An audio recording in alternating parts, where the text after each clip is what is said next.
¿Qué tal? Buenas tardes. Roberto, ¿qué tal? Buenas tardes. ¿Cómo estás? ¿Qué tal? Bueno, Bien. pues ya yo cansado un poco. ¿Sí? La primavera a mí me cansa. No me digas. El inicio de la primavera, sí, Ya. me cansa mucho. O sea, que es más por el polen más que por los datos No de la sé. macroeconomía, ¿no? Sí, me produce como son unos días, como una somnolencia, una cosa rarísima. La astenia primaveral esta. Debe ser.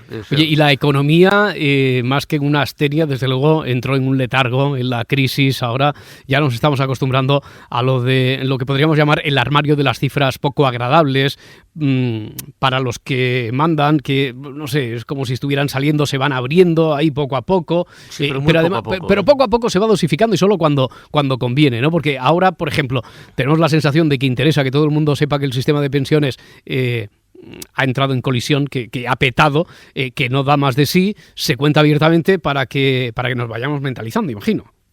Sí, a ver, yo hay una cosa que me gustaría, bueno, que ya lo hemos dicho otras veces, Roberto, me gustaría decirlo.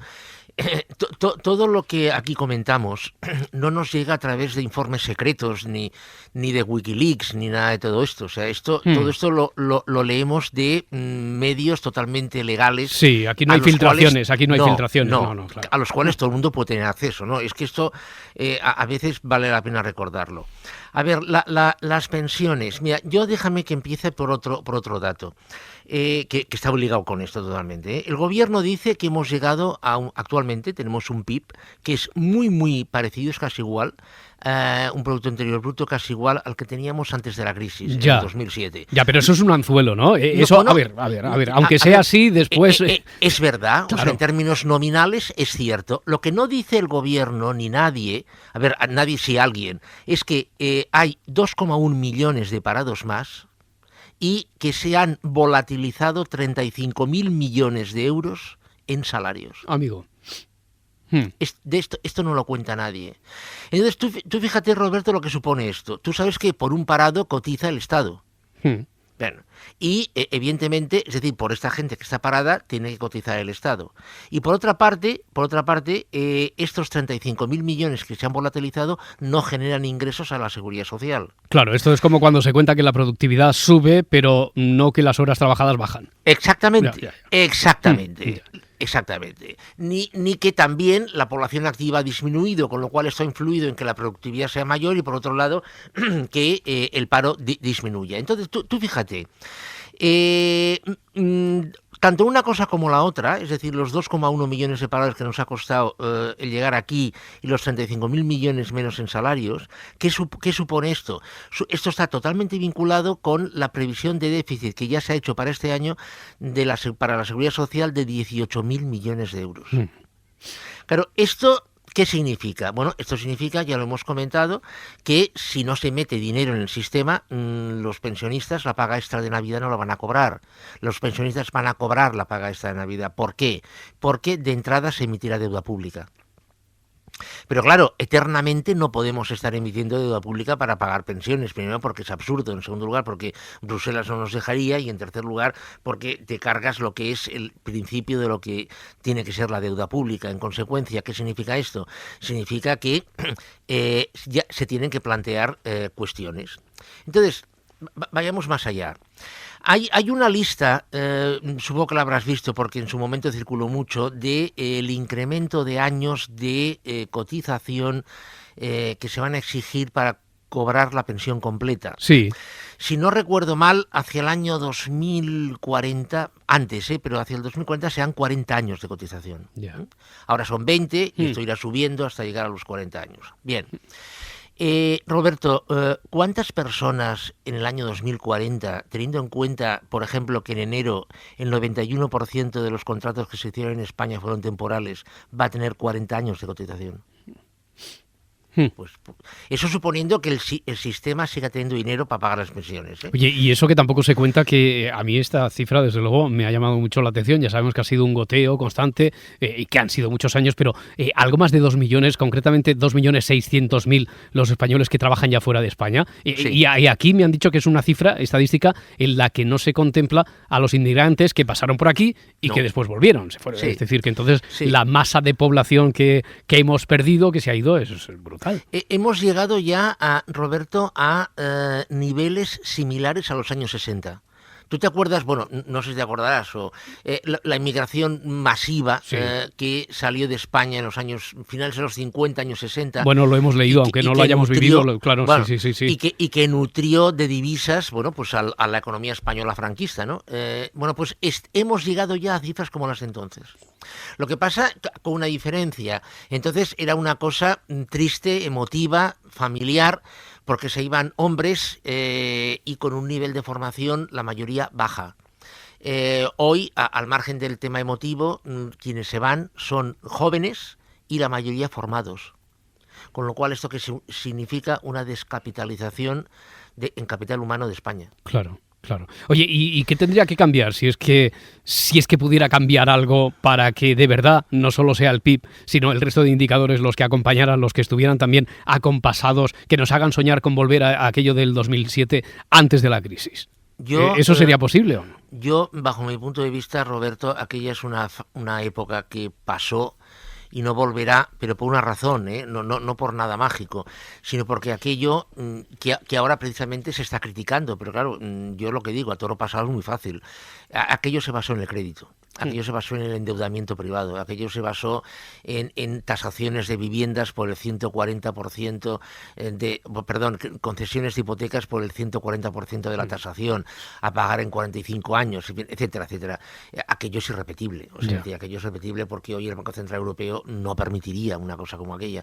Entonces, España es capaz de generar lo que es capaz de generar y lo que no era capaz de generar se consiguió a base de crédito.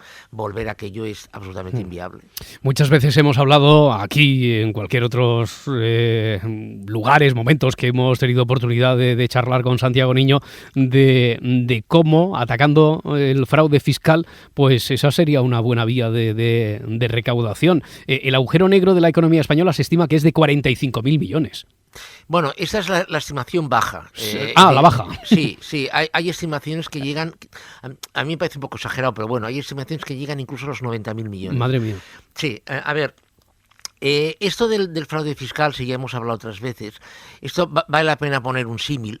Si esta noche, debido a un milagro, o debido a que los extraterrestres nos tocaran con un rayo cósmico, apareciera de golpe mañana en la agencia tributaria 45.000 millones de todo el fraude del año pasado, el déficit español pasaría a ser del 0%, Roberto. Cumpliríamos con los compromisos que nos va a costar sangre, sudor y lágrimas llegar al 2020, alcanzar en el 2020, mañana los tendríamos cumplidos, estos compromisos. Porque esto equivale más o menos al 4,5% del PIB, que es nuestro déficit. Oye, pues eso estaba pensando que está en el debe, desde luego, de aquellos que tienen que fiscalizar, de la fiscalización que tiene que hacer la agencia tributaria y la administración, etcétera, pero también en el debe de cada uno de nosotros, ¿no? Sí, lo que pasa es que desgraciadamente, o sea, cuando a ver, no estoy quitando hierro al tema porque evidentemente tiene mucho hierro, pero a ver, cuando dicen que los españoles somos pillos y siempre estamos improvisando triquiñuelas y escapándonos de tal. A ver, es que claro, tú, Roberto, piensa una cosa. Actualmente en España hay 3,3 millones de personas que están cobrando menos del salario mínimo. Entonces, si alguien les propone con IVA o sin IVA, si pueden ahorrarse unos dinerillos... Ya.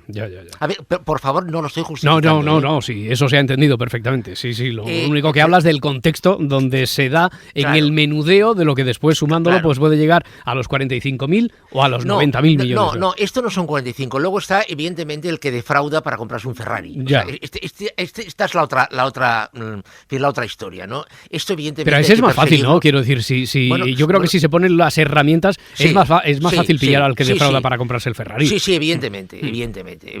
No, esto es tan fácil como cambiar el impuesto sobre sociedades. No, esto es relativamente sencillo. Ahora, llegar al 0% en un país como España, bueno, en ninguna parte, pero en España yo creo que es prácticamente imposible. O sea, el nivel de economía sumergida que hay en España, el nivel de fraude es realmente muy elevado. Y una parte, y vuelvo a insistir, no lo justifico, está debida a estos eurillos que se puede, entre comillas, incrementar el salario a base de, bueno, pues el con IVA o sin IVA.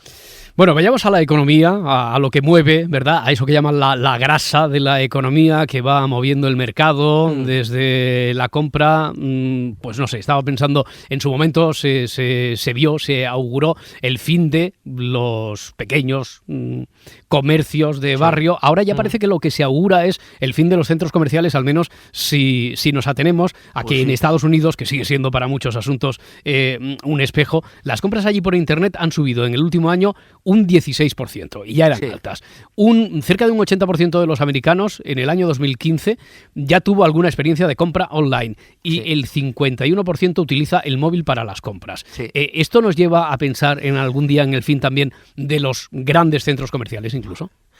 A ver, mira, en el Confidencial, ahora no recuerdo si fue en el de ayer o en el de anteayer, vino un articulito hablando de una experiencia concretamente del articulista que vio lo que sucedió en un hiper de distribución de electrónica. Vio como unas personas estaban viendo una tablet. Preguntaron a uno de los dependientes, miraron, remiraron, volvieron a mirar, y luego allí mismo entraron en una tienda online y uno le dijo al otro: mira, aquí está 16 euros más barata. Se fueron del sitio y la compraron por internet. Es decir, antes cuando hablaba con Pepe, me comentaba, hemos estado comentando, y él se le ha ocurrido que, oye, ¿por qué no puede ser que lleguemos a grandes cadenas, tener en las tiendas únicamente un catálogo de por ejemplo, de ropa, pero un ejemplar de cada cosa, para ver y probar? Para ver y probar, exactamente. Bueno, de momento lo que están intentando, y en algunos países, y sobre todo en algunas ciudades de Estados Unidos, es poner como una tasa, como un peaje, ya para entrar en la tienda. Sí, claro. No, evidentemente, pero una vez superado esto, fíjate esto lo que significaría. Tú entras en una tienda, unos pantalones, bueno, pues tú gastas la talla X, bueno, pues de esa talla hay únicamente un ejemplar. Tú te lo pruebas, lo miras y dices, muy bien. Entonces, tú haces el pedido por internet y te lo llevan a casa. Incluso, además, hasta te pueden hacer hasta los arreglos. Entonces, tú fíjate lo que significa esto. Stock cero. Y personal, no el mínimo. Más bajo todavía que el mínimo. Sí. Porque alguien puede pensar, bueno, stock cero, pero entonces en los centros logísticos no. En los centros logísticos ya tienen lo mismo que tienen que tener contemplado hoy en día. Exactamente. Claro. Entonces, ahora me preguntarás, bueno, pero Santiago, ¿esto que has pintado es factible? Es factible. Sí. No mañana, evidentemente, pero esto puede ser factible. O sea, tiendas convertidas en catálogos. Entonces, claro, tú imagínate lo que supone esto. Claro, porque no es lo mismo para una tienda o para una gran cadena, porque la película sigue para adelante, claro, evidentemente, o para atrás. Incluso para una cadena, no es lo mismo comprar, yo qué sé, 50.000 camisas que comprar pues 1.000.000 de camisas. Santiago, antes de que te vayas, nada, un apunte, siquiera alguna reflexión sobre la noticia económica también que se ha consignado a principios de esa semana de la fusión o adquisición de PSA, Peugeot Citroën, por parte de Opel a General Motors. Estamos hablando de uno de los grandes músculos de la economía, como es la empresa automovilística. Sí, y yo te voy a adelantar un rumor que está en la red.